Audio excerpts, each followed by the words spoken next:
No side in the AFL's history has gone unbeaten. With the way the competition is heading, in terms of its evenness and draft, it's unlikely we will ever see a team in this current format go 26-0. But back 23 years ago is the greatest single season for a club ever. They didn't quite go unbeaten, but they were the closest. So what happened before and throughout the season to make the story of the 2000 Essendon team, which went 24 wins with just one defeat? There was high expectation once again for the Bombers leading into the 2000 season. They were fueled by the 1999 preliminary final loss to their arch-rival Carlton, in which an 11-point three-quarter-time lead turned into a horror 1-point loss. It was their second 1-point prelim final loss coming within 4 seasons, after Tony Lockett kicked a game-winning point in 1996. A 5-part oral description of the 2000 season was documented on ESPN. The heartbreak of the 99 loss especially cut deep in the club's psyche. Matthew Lloyd said, "I probably thought in 98 we weren't quite good enough, but in 99, losing that's the biggest heartbreaker of a game that I've ever had. We blew a golden opportunity. Should have never lost. We were the best team in 99. We were heartbroken." The loss was further embedded in the players as the group went to the 1999 Grand Final between Carlton and North Melbourne, and then had a 2-hour team meeting outlining the start of the 2000 campaign. All the players were on board. Joe Mercedes, who was Essendon's leading disposal winner in the 2000 season, said he had never seen a group ready to go on the first day of pre-season. The first day of pre-season we turned up, and I've never seen a group of blokes look fitter. The boys were ready to go. The look in people's eyes. We could have played round 1. We never looked back. We were only going to accept one result in 2000. The group as a whole was mature in the competition. It was the 3rd oldest for average age and 6th most experienced in games played. Robert Shaw and John Quinn for the first time led the pre-season program, focusing on sprint running, athleticism and explosiveness, as well as creating strategy and game plans. It was the pre-season where Essendon went full-time, 5 days per week, 9 to 5. Training, meetings, conditioning, lectures, game plan. My role was to instruct on strategy and game plan. Everyone had a job to do. At this time, Essendon were ahead of the curve and the playing group was ready for round 1 physically and mentally. A 5-0 record in the pre-season Ansett Cup was a big warning of what was about to come. Essendon exploded out the gates in fashion rarely ever seen. The new Colonial Stadium, now known as Marvel, was opened in style round 1 against Port Adelaide, with Essendon destroying them by 94 points. They went on to win their first 4 games in scoring avalanches, not dipping below 124 points and winning by an average margin of 55. Matthew Lloyd was out of control and Hurd was slowly adding game time, playing on a minute's restriction. The matchup in round 5 was a testing point in the early year. It was the rematch against Carlton.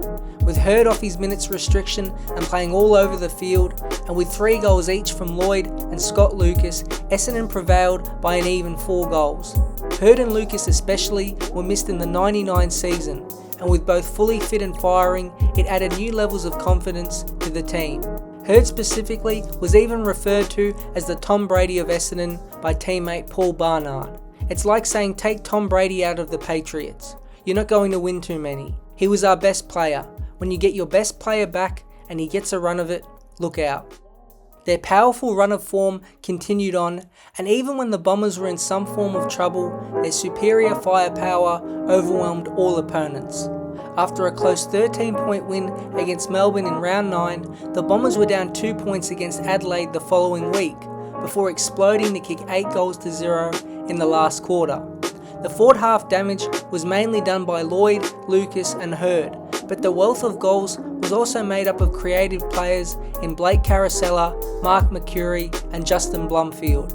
Even veteran Michael Long chipped in with an 18-goal season. By round 11, Essendon were on top of the ladder, had not scored less than 123 points and had a percentage of 156.75. Dustin Fletcher said it best himself. As the season went on, a lot of times, a lot of the other clubs didn't believe they could beat us. and that's a good feeling to have. A marquee matchup awaited the 12-0 Bombers, a huge Sunday afternoon game against the reigning premier, North Melbourne. As Jake Nile from The Age described it, the game was dead.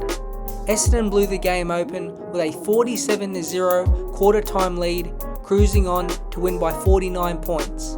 The regulars starred, and Joe Mercedes got best on ground honours with 36 disposals and a goal, building on becoming the most prolific ball winner for the Bombers in their 2000 season, averaging 25 touches a game. A challenge in Sydney awaited in a wet and damp affair the next round, and similar to the Adelaide game, the Bombers found themselves 2 goals down at three-quarter time, before James Hird exploded, kicking 2 final quarter goals to help the Bombers record a 14th straight win. It had been a relatively drama-free season up to this point, but round 15 created the first bit of it, and it may have been slightly fabricated. It was a solid 32-point win against the West Coast Eagles, but according to Mark Harvey, who was an assistant coach at the time, Mark Johnson came onto the ground just before halftime and had some sort of collision with Eagles player Mitchell White. Johnson was visibly hurt and Sheedy wasn't happy and asked what had occurred, with Harvey insisting to Sheedy White had hit him. The kerfuffle's happened and Kevin's gone, what the hell's happened here? I said, Sheedy, you wouldn't believe it. I said, Mitchell White, he's just whacked Mark Johnson. Now, I don't even know whether he did. I half made it up, trying to just find a player within the vicinity where Mark was. I said, it'd be good if you went down and really got behind, and had a verbal crack at Mitchell White. He said, yeah, you're right. He said, he storms out back of the box. He goes straight down the stairs. I don't know what he's going to do, right? And he walks out and he's... Obviously, Sheedy's reaction was not what the AFL wanted, and it ended up costing him a tribunal visit and $7,500. But the team moved on well, winning the next 4 matches comfortably before again turning on the heat in the last quarter against Carlton in round 20 to win by 26 points and notching up their 20th straight victory. But out of all the matches Essendon played in 2000, the most memorable to general AFL fans might be round 21 and the single loss of their campaign.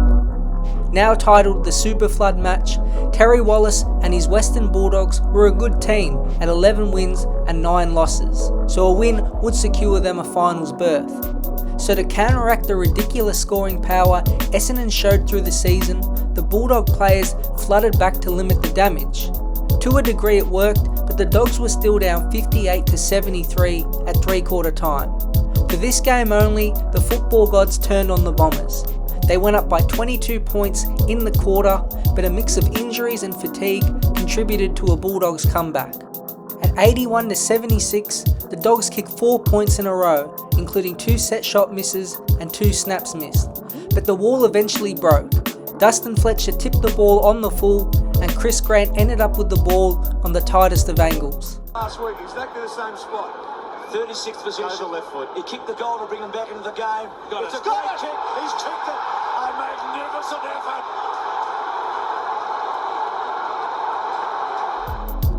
They held on, and Rowan Smith secured the victory with a mark and then goal after the siren. The Invincibles' effort was over. In hindsight, many of the players thought the loss was the best thing to happen to them at the time. It sharpened them up, warned them if things turned slightly, they could be in trouble, and also helped them deal with similar tactics if used in the future. Jason Johnson said, "I think it was the best thing that ever happened to us, the Bulldogs' loss. It reset us a little bit. It was the first time we were stopped in a way. They flooded. We weren't smart enough. They were banged up and scored their lowest total for the season, but they held off Collingwood in the last game of the year to finish 21-1, set up to go all the way." What came next was a 3-game destruction of 4th, 2nd and 3rd. It's hard to believe, but the Bombers blitzed North Melbourne even worse in the qualifying final, winning 198-73. The 125-point victory is the second highest in finals history, and the 198 points scored is the highest. Matthew Lloyd kicked his 100th goal in the game and finished with 7 in a day that perfectly summarises the domination of the team. They held a constant edge against the Blues in the preliminary final, with a 6-1 third quarter creating the gap. It was revenge for the previous season and was done emphatically. 35 scoring shots to just 21 highlighted the gap between first and second on the ladder. The wildcard matchup of Melbourne awaited in the grand final. There were 14 wins and 8 losses, but had won 12 of their past 14 and did have Brownlow medalist Shane Woewodin. Clearly the pressure was directed upon Essendon, who was seen as the best side, but in his unique way, Sheedy relayed the message to just go out and play, with Heffernan repeating one of Sheedy's sayings. Do you worry about this pressure? Imagine the Olympics. You can do 4 years of this stuff and have a bad day. It's quirky, but the message was received, and a battle early made it competitive. But that toughness, fitness, and explosive firepower was just too much for Melbourne. Lloyd kicked 4, McCurry kicked 3, and Hurd was fabulous, winning the Norm Smith medal, and the ultimate season was then complete. 135-75 was the score. It was another demolition job by a team that for an entire season averaged 131 points a game. It was their 16th premiership that tied with rivals Carlton and was fitting for a team that was regularly in the hunt in the 90s. It's the best single season a team has had, not only in wins but the fashion of them. Exciting and powerful, yet organised and playing as a team. For the season, Lloyd kicked 109 goals, Lucas 57 and Hurd 36.